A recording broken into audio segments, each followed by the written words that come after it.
Hi guys! Welcome back po muli to another reading. Ang ating pagbasa ngayon bilang andito tayo sa buwan ng Hunyo, wedding month na matatawag. So yung topic question na ating bibigyan ng pagbasa today ay iiwanan natin nang may patanong na sa kanya ka ba ikakasal.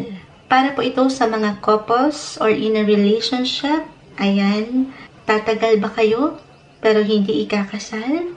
Kailan ka ikakasal? Anong possible date? Na later on sa bawat science ay mag-iiwan tayo ng year bracket. Okay? Kung kailan possible yung wedding. This is a love reading in the next 12 years. From 2023 to 2035. Ano nga bang ilang ganap or maaring ilang challenges? O pwede nyo pang pagsamahan at pagdaanan together ang haangat sa baraha. Anong mensahe ang kailangan mong marinig ngayon? Again, this is for those in a relationship or couples na, okay? Pero kung single ka man ngayon, maaari rin naman na makinig. Pero kung hindi nais, okay lang din naman po na skip ang video na ito. Balik na lang po tayo kapag may jowa na tayo. Or may shota na siya rin. Hindi. Kasi nag-iwan tayo dito ng ilang information din in regards astrology. Kaya yung year bracket natin is 12 years. 2023 to 2035. Hi Sagittarius! Ito na po ang inyong reading and let's start. Sa kanya ka ba ikakasal? Couples in a relationship. Love reading po tayo in the next 12 years. Okay, Sagittarius, kuha lang muna tayo ng ilang messages para sa inyo. Mensaheng gabay lamang po. Para sa mga in a relationship couples na Sagittarius, anong maiwan natin para sa kanila? Message.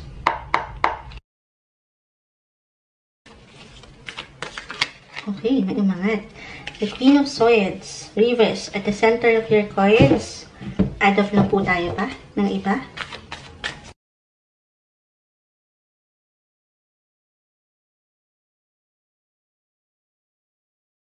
Queen of Wands, reverse. The Ace of Swords, reverse, and the Magician, reverse. Okay, so nakakuha tayo ng ilang reversal cards, pero hindi naman po ibig sabihin na hindi okay. Meron lang po yung kalakip na mensahe, Sagittarius. Sa mga susunod na taong ito, Sagittarius, keep in mind na tayo po ay general message, hindi ko ito tatamisan, pero naway wag lang din po lalaliman yung ilang mamention na messages ni Moonchild. Nakakakita tayo dito sa yung cards ng hindi pagkaklaro o hindi pagiging diretso doon sa gustong patunguhan sa mga susunod na taong ito sa inyong relasyon. Marahil dahil andito pa yung ilang nais niyong tugunan or personal na hangarin, pangarap na gustong marating, lugar na gustong mapuntahan, ilang learnings na gusto niyo pang matutunan or ma-achieve mentally, ma-explore pa ang ilan sa inyo. Pero hindi ko sinasabi na hindi magiging kayo or hindi ka na ikakasal sa taong ito. Maaring hindi pa buo in the next 12 years. Ayan, sumasang-ayon po bilang na-mention ko yung travel, Maari kasing para sa ilan ay mas maging connected doon sa inyong pamamaraan. Maaring pag-usapan naman ito.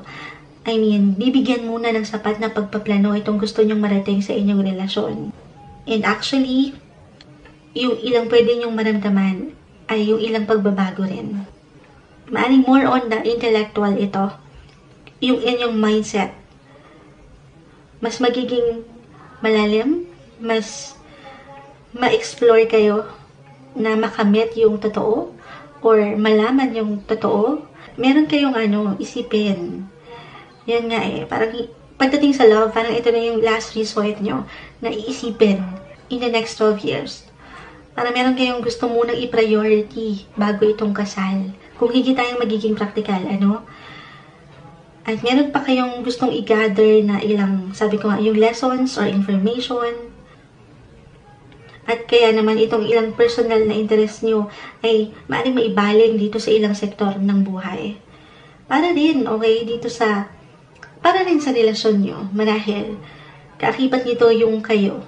unti-unti. Kumbaga, ito ay isang proseso. Kailangan nyo munang, sabi ko nga, meron pang ma-experience, meron pang lessons na matutunan in the next coming years. Para mas lalo pang maging malalim, mas magkaroon ng magic yung pagsasama. Or, kung hindi tayo magiging practical, ito yung kailangan nyo pang pagdaanan together, ng magkasama. Yung ilang experience or travel experience, bilang kayo yung mga Sagittarius, kung paano kayo mag-usap, or paano nyo i-confront ang inyong mga kapareha, maaring on the soul level na ito, may pagkamalalim. Kumbaga, kahit gaano pa man kayo katagal na sa inyong relationship, for some of you, ay maaring andito pa rin sa stage na mas makikilala nyo palalo ang isa't isa. Or getting to know each other stage pa rin kayo. May ilang pagbabago pa with the Tower. Okay, Queen of Wands, the Ace of Swords, Reverse, Queen of Swords at the center of your coins. Medyo ilag pa kayo sa usaping. Para sa ilag guys, keep in mind na general reading tayo. Medyo ilag kayo doon sa usaping kasal. Or hindi ito yung priority nyo.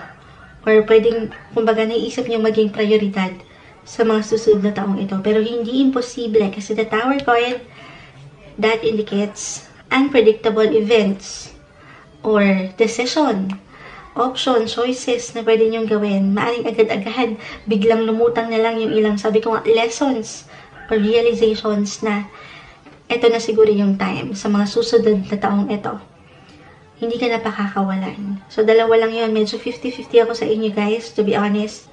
Dahil, medyo malamig. Medyo malamig. Kumbaga, more on dito sa inyong mindset yung maangat or aangat. Mari ito yung ilang ideya, plano. Una-una na dyan, okay? May kaugnayan dito sa, sabi ko, yung gusto niyo pang matutunan. About sa education or kahit sa sarili nyong paraan lamang ito kung paano kayo matututo pa. Kung paano nyo mapapalago ang inyong mga sarili. Kahit kayo lang muna or kahit nandito na kayo sa isang relasyon. Pero sa future possession, andito naman yung hindi nyo inaasahan na pakiramdam ito. Or biglang papasok sa inyong isipan na ito na decisit na. So, pwedeng hindi nyo ito planuhin or out of nowhere, ay ikakasal na kayo. Okay? Kung higit ako magiging practical dito, maaaring kasama naman din siya talaga sa pangarap mo. Oo nga, in a relationship couples. Kaya lang siguro yung respeto, yung pagtanggap sa kagustuhan ng bawat isa, especially sa part mo, sa Sagittarius. Kasi sa mga susunod na taong ito, aangat pa yung, yun na nga, puro learnings tayo. Kung saan kayo higit na magiging mature. Okay? Or, sabi nga nila, kung kayo ay kayo sa tamang panahon, sa itinakdang panahon, ay walang makakapigil. Pero right now, ito yung nakikita kong, sabi ng mga chicken, kahit hapon na hapon, ay yung enerhiya na, marahil ito yung current energy, na patuloy kayong mag-explore sa relationship. At kaakibat na niyan, of course, ay yung ilang struggle rin. Kasi wala namang perfect na relasyon. Pero ulitin ko, kung nandito yung pagtanggap sa mga hilig mo or sa hilig niya, reversal energy po tayo every time, ay walang magiging problema or malalim na problema sa pagitan yung dalawa.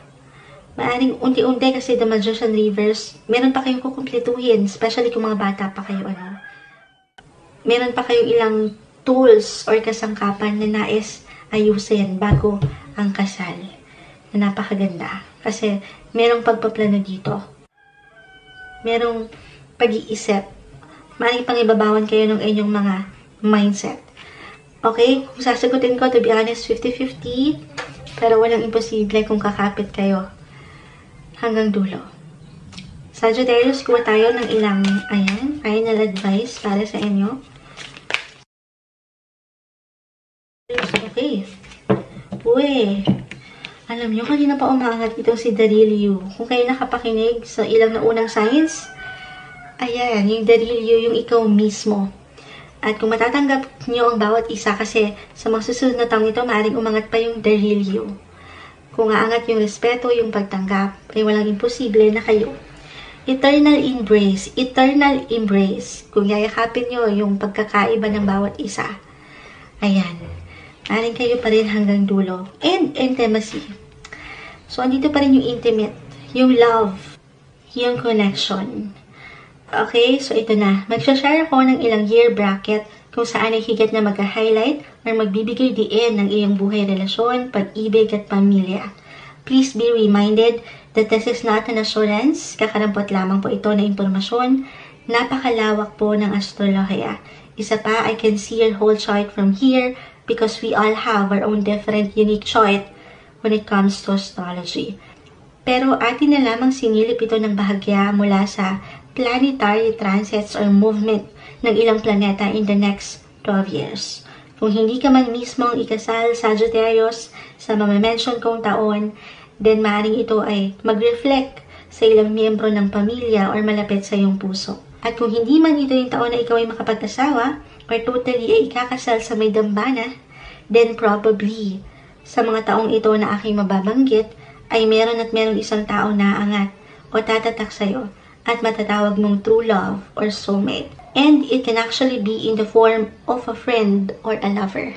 Okay, from year 2030 to 2031, 2033 to 2034, 2034 to 2035, 2024 to 2025, 2028 to 2029, Sagittarius.